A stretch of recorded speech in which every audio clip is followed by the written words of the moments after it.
asalaamaaleykum wa rahmatullahi taala wa barakaatuhu mbokki julli mbokki taalibe yi rawatina mbokki Mekhay Lambaye ak li ko wër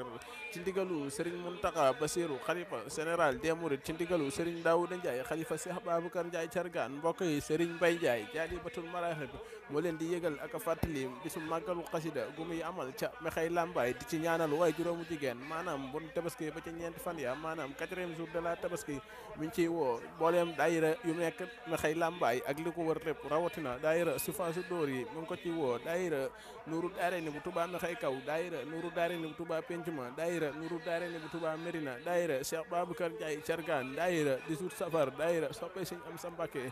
daayira soppay Sëriñ Fallu Mbàkke daayira soppay Sëriñ Murtada daayira soppay Sëriñ Masamba ak mbooleem dëkk yi nga xamante ne war na Mekhay gépp ku ci mel ni Lambaye cepp Daaru Lobet